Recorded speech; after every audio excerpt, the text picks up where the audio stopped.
again, my little yarnivores and spiderettes. Fiber Spider back again with another tutorial just for you.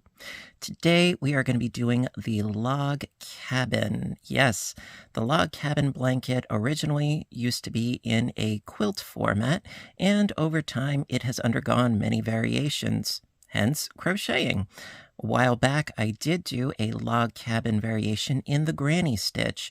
Today we're going to be doing a more solid rendition, as you can see, utilizing just double crochets. It is so easy. I absolutely love it, and I think you guys are going to as well. Now, for this particular piece, I used I love this yarn. Super Soft, Super Savings. This video is not sponsored, but of course I always like to let you know what it is that I use in case if you want to duplicate your results. Now I used, as you can see, a whole bunch of colors, and I'm going to list them off for you. So I used linen. By the way, of course, the number of skeins that you would need per color will vary. You would need fewer of the little bits in the center and more yarn for the exterior, but we'll get into that. So let me see here. It is about 355 yards. It is a weight of 4 and it is 100% acrylic. So this one, like I said, this one is linen. And then this light green is mid green. Focus, please. Thank you. Mid green. And then the gold color, we have sun gold. Then this slightly darker green that we have here is clover. Then we've got a lovely orange, which is burnt pumpkin. And then we have our really dark, luscious green, which is forest. And last but certainly not least, I think this is actually my favorite color right here. This is terracotta. Now, do you have to use these colors necessarily? No. Do you have to use as many colors? No. However, I like to show you that there is a lot of different things that you can do with color play. You could technically use, just 2 colors or, 3 colors or what have you. What I would suggest, though, is use one color for your initial center square, and then for the colors on one side of your square, go with a certain, temperature or hue or family of colors. On this side, I went for more of the warmer spectrum, and then on this side, more of a cooler green spectrum. However it is that you choose to do it, totally up to you. Now, of course, there are further options as well. What I opted to do was one color per L shape. You could do this little bit right here as one color, and this bit right here as one color, and you can keep changing colors as often as you want to. I wanted to go with a more cohesive look with the finished L shape. However it is that you plan on doing it, this would also be a tremendous stash buster. The only thing that I stress would be sure to use the same weight of yarn, also the same fiber content, either 100% acrylic or wool or whatever. Just make sure that whatever it is that you're using, make sure that it's all the same for your entire project. Otherwise, you're going to have buckling and uneven tension and thickness as you go, and you want this to lay flat. That being said, also, I used a 6mm size J crochet hook. You can, of course, use whatever works best for you. So, I know I gave you a lot of information in a hurry, but there's a lot to get through. Also, I'm going to go into a little bit about how you can sort of customize the dimensions of your piece. Now, I knew that I wanted to create a whole bunch of different colors. So that being said, these segments, these strips, I want it to be fairly narrow so that I could get a lot of different colors into each block. Okay. That being said, I thought to myself, all right, well, how wide do I want my strips to be? I opted for 3 rows wide as far as each strip. Okay. That way I could get a lot of different colors into play. So if I'm going to go with 3 rows wide, that means that my initial square in the center, I'm going to take those 3 rows wide, so that's 3, double that, so you have 6, so it's ultimately going to be 6 double crochets. This one and this one is kind of hidden, but it's 6 double crochets wide. So the initial chain length is actually 8 chains. You add 2 to your initial chain. So if you want, sort of deconstructing what I said, if you want your rows to be, your strips to be 3 rows wide, you would start with 8 chains, because 3 times 2 is 6, 6 plus 2 is 8, and that would give you 6 doubles across. You would do your 3 rows, and you end up with a nice a square shape. If, however, you want wider strips for the sides of your piece, say if you want 5 rows, by the way, I would suggest doing an odd number of rows. It works out rather nicely that way. So say you wanted a total of 5 rows for the width of each of your segments. Well, if you wanted it to be 5 rows, well, then you would double that 5.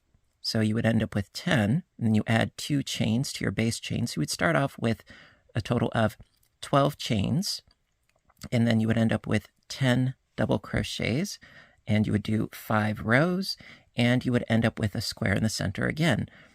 At one point, it was 9 rows as far as the width. So 9 times 2 is 18, plus an additional 2. So I started off with 20 chains, and it was 18 double crochets back and forth for my initial square, and it worked out rather nicely. The point is that there is a lot that you can do as far as customization of this particular project.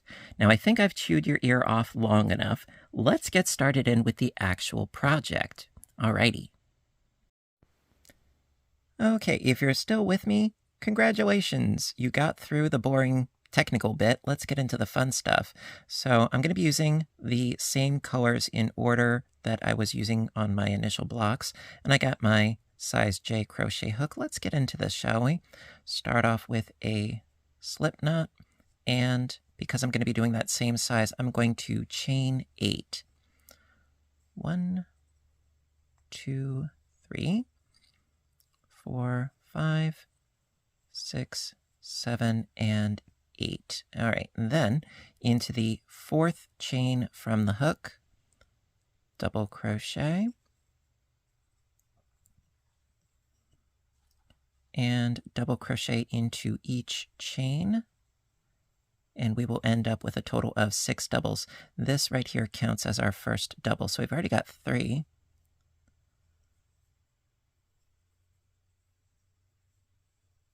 4,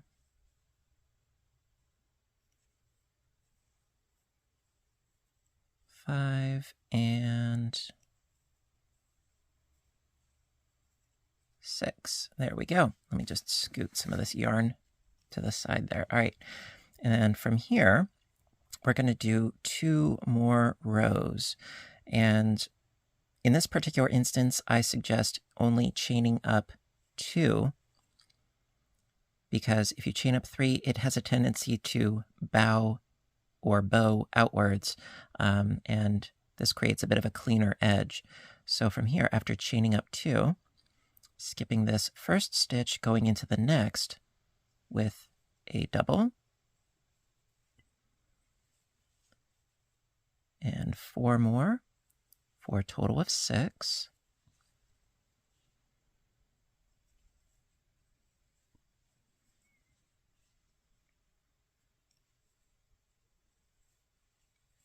There we go, and then 1 more in the top of that first double. It's a little bit fiddly, but it works. There we go. Okay, one more row to go.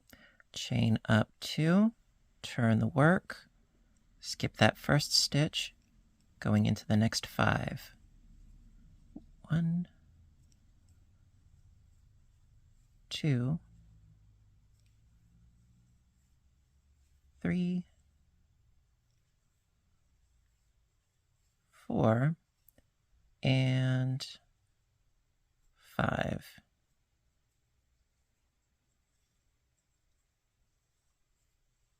Now, technically, you don't want to finish this last stitch. I'm going to anyway, but because we're going to start in with our new color for the first of the actual segments. You know, this center square, traditionally, actually, if I'm not mistaken, as far as the lore is concerned, traditionally in the center of a log cabin, it would be actually a red square, and that would symbolize the fireplace or the hearth of the home. I decided on this lovely off-white just because, no actual reason. That being said, we have our initial square, and then we're going to build off of it in every which way, and, well, let's get into it, shall we? All right, so we're all set to go with our new yarn. What I'm actually going to do is I'm going to pull out this last stitch from the previous row, and we're going to finish the stitch with the new color. Now, yes, in case you couldn't tell, this project means a lot of ends to sew in. Not going to kid you. There is going to be a lot of that, but that's not what we're going to be working on during this video. So we're going to finish up the actual stitch. Basically, you start the double, but you don't actually finish the double. We're going to finish it with our new color. So basically, you go in as if to do your double after yarning over, pull up a loop, pull through 2, and then while you still have 2 loops on your hook, you grab your new color. Always be sure to leave yourself enough of a tail of a yarn to sew in later. Then take your new yarn and pull it through those 2 loops, cinch your tail, and you are ready to start with your new color.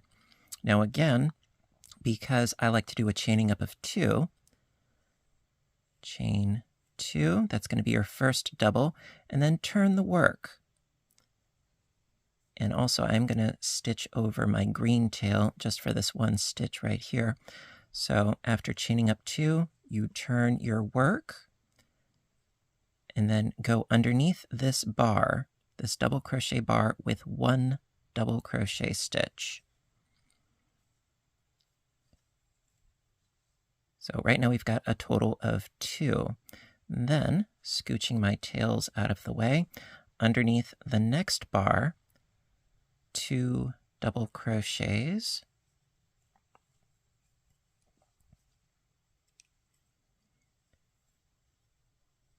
There we are. And then underneath the third bar, 2 double crochets. And that gives us our original 6 doubles that we started with initially. So we've got 6 doubles. Then we're going to do 2 more rows in the exact same fashion. Chain up 2, turn the work, skipping that first double, going into the next, and 4 more for a total of 6.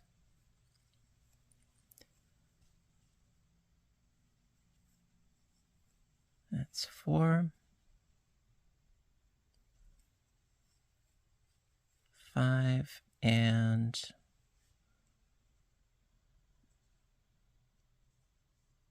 6. There we go. Chain up 2, turn the work, skip the first stitch, double into the next 5 for a total of 6.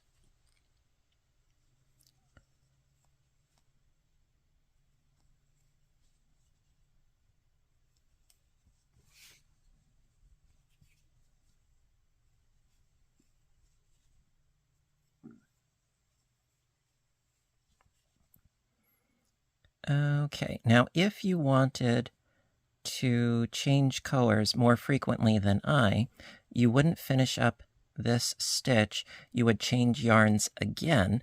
However, I think that you run the risk of your project looking really, really, really, really busy. So that's why I opted for the complete L shape. So we're going to do that right now. We're going to finish this last double, and then we're going to utilize this whole side here. So chain up 2, and then underneath this post, 1 double crochet, pull out some more yarn. Okay, so we've got 2 doubles right here underneath this next post, 2 doubles.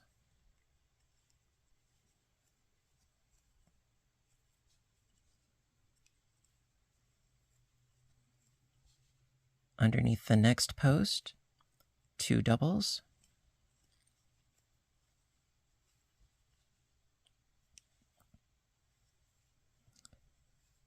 So we have a total of 6.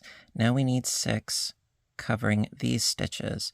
Now right here, you have to be sure that you count this sort of hidden double crochet right here. That one does count. So yarning over and going into the top of this stitch right here. It's very important, otherwise it's going to mess up your stitch count, and you don't want that, obviously.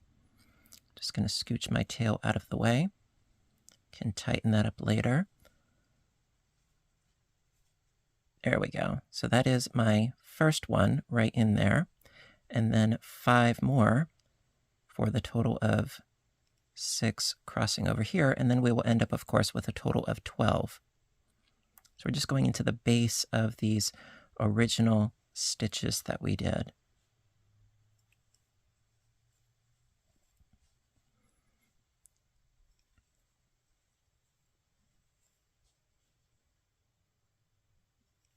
All right. And it totally helps to double count. Trust me. At least when you're initially doing these, count. It helps. I still do it. So I've got 2, 4, 6, 8, 10, and 12. As long as your count is divisible by 6, you're golden. At least if you're doing this particular set of dimensions that we are doing right now. So from here, we're going to do 2 more rows in the exact same fashion. Chain up 2, turn the work, skip that first stitch going into the next, and 10 more for a total of 12.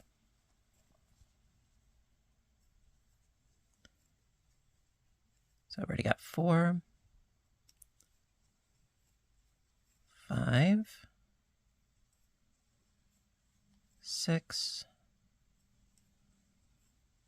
7, 8,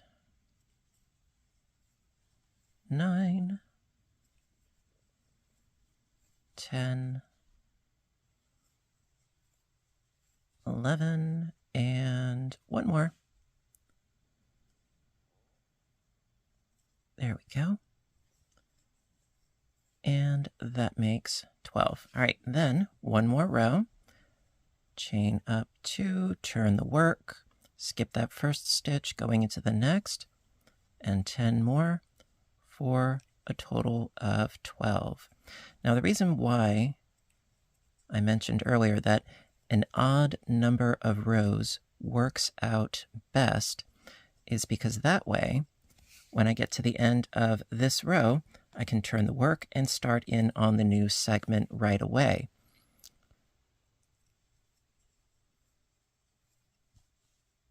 So it's in that regard that I prefer doing the odd number of rows. It just, for me, I think it works out much, much nicer.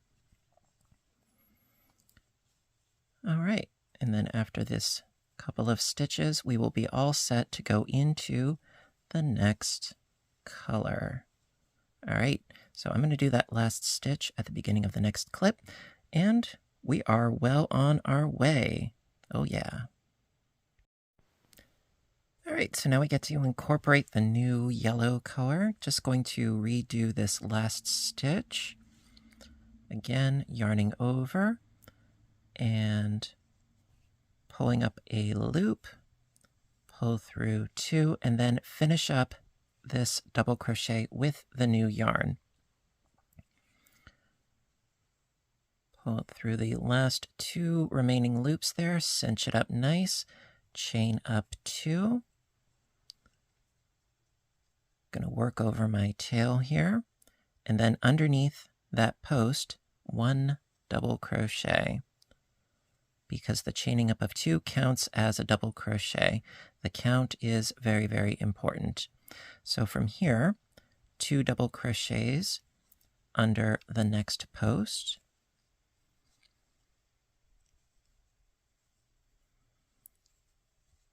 Two doubles under the next post.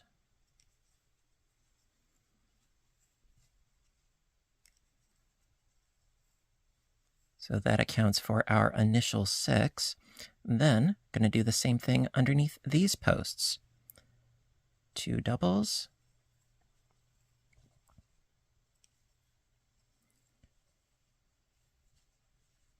Two doubles.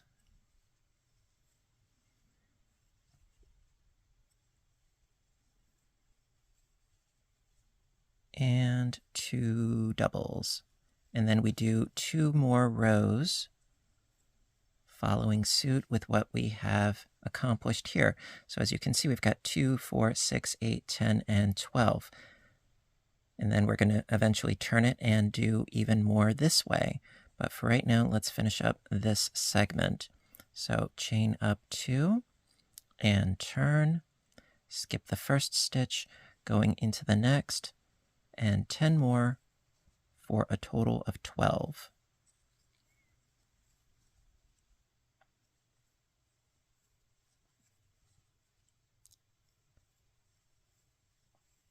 Also, did not mention it before, but if you were working with an ombre yarn and not changing out your color, I think that this could look really quite cool.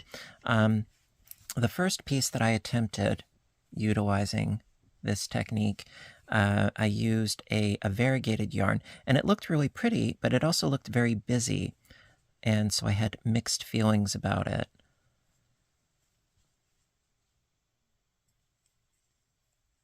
But with this, it is very, very defined, which I also can appreciate.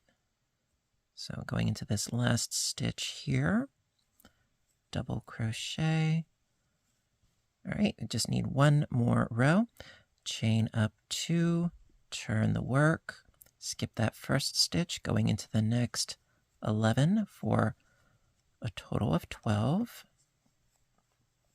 It's 3, 4,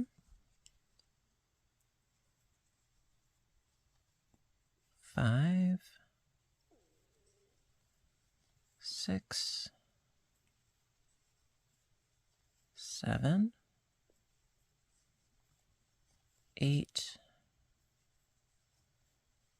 9, 10, 11, and finish this one up, makes 12. There we go. All right, so from here, we're going to work our way all the way across this edge here for the second half of our L. So chain up 2 and turn, 1 double underneath this bar, 2 doubles underneath the next bar,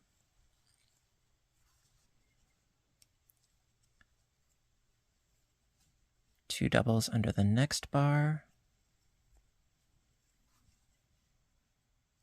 which makes 6, 2, 4, 6. Then, again, very, very important, you have to be sure to do a double in this double crochet stitch. It's covered, but it counts. So, not going to go into here. I'm going to go in just before it Can be a little bit fiddly, but it is worth doing right. So sort of scooching my stitches to the side there and getting into the top of that stitch. It's worth it, trust me. So into the top of that stitch, then another 5 more for the top of this 6.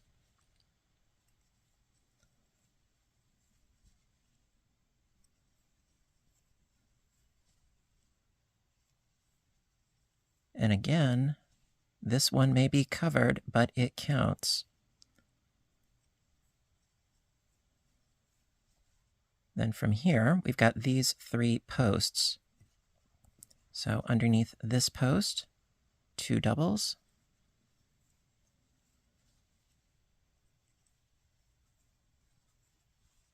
Underneath this post, 2 doubles.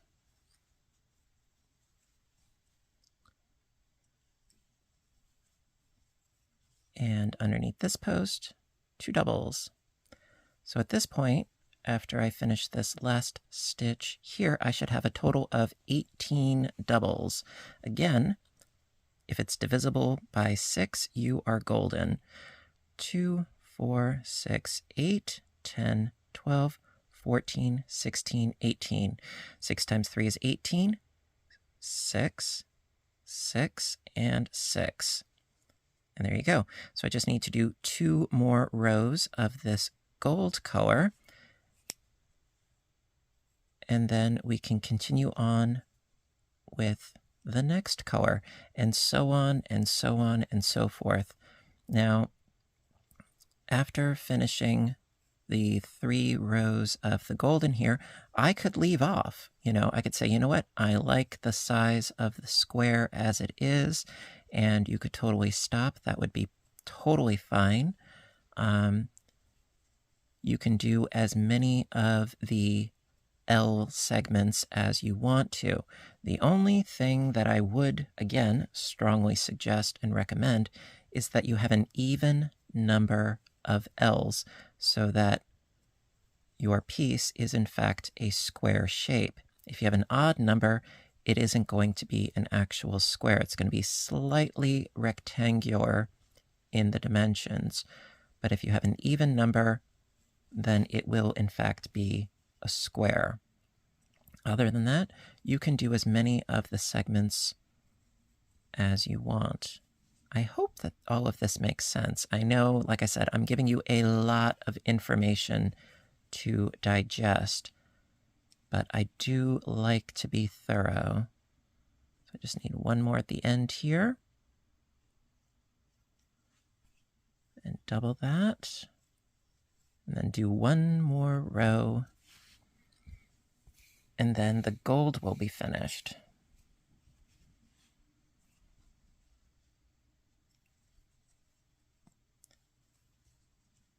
Now I'm not going to do the entire square on camera because really from here on out, it is just a matter of repeating the techniques as I have shown them. It's just, the only difference is you are adding 6 more doubles as you go. Every time you do the second leg, the second part of each L, you're just adding 6 more doubles essentially. That's the only real difference. Okay, and we have reached the end of our gold. It's looking beautiful already. And I can do that last one later. All right. Yeah, so you just keep going around and around and around, adding more and more of the L shapes. All right, I'm going to start you off with the next one, just because I like to be thorough and I can't help myself. Going to finish up this last double with the yellow. And then start in with yet another green. So pull through 2, and then finishing up this stitch with the new green. There we are. And cinch and pull, chain up 2. And then going underneath this bar, this post, with a double. And then underneath the next post with 2 doubles.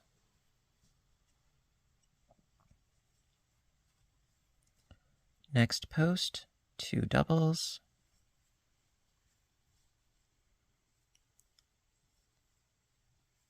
There we are. And then be sure to go into the top of this double crochet right here.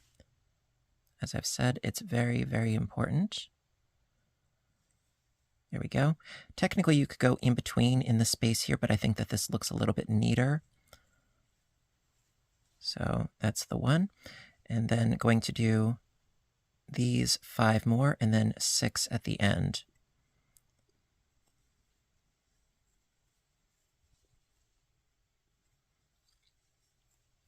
But yeah, essentially I'm doing the exact same thing, just in a different color, really.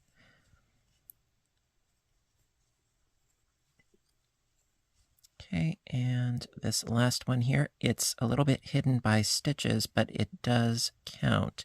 And if you're ever in doubt, count your stitches. All right, then 2, 2, and 2. So underneath this post, 2 doubles.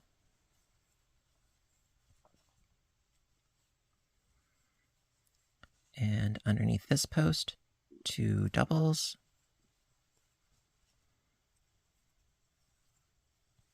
And underneath this post, 2 doubles. And then, of course, you would chain up 2 and double crochet your way back for 2 more rows. And then you would turn and do even more stitches, because it would be 6, 6, 6, and eventually 6. 6 times 4, it'd be 24 stitches all the way across to finish up this L shape. And then you would just keep going ad infinitum, you know, as many of these L-shaped segments as you want to. And there you go. All right, I hope that all of this makes sense. I do hope so. Alrighty, my dears, so that's pretty much going to conclude today's video on the log cabin blanket. And the thing that I really, really like about this is that there are so many possibilities and variations of how you can express yourself with color and dimensions, and I love how it's sort of a Pandora's box of creativity. Now, of course, there are tons and tons of ways that just the reconfiguration and positioning of your blocks can totally change the look. That's why I didn't actually sew these blocks together, because I wanted to show you how you can, you know, just turn the block and, you know, position your blocks in such a way that you create a completely different look, which I am going to show you. But listen, everybody, I want to thank all of you for joining me today. I hope that you enjoyed the video. And if you did, please give a little thumbs up button down below. You know that I appreciate your appreciation as always. And stay tuned for more. Hit that subscribe button, because whether it's crocheting or knitting or audiobook narrations or cooking or board games, you know, I like variety. It's the spice of life, and I hope you guys like that too. And until next time, you know what to do, right? Stay inspired, stay caffeinated, stay stitching, and please stay safe. Take care of yourselves and each other, and I will see you in my next video. Bye for now, everybody, and have a great day.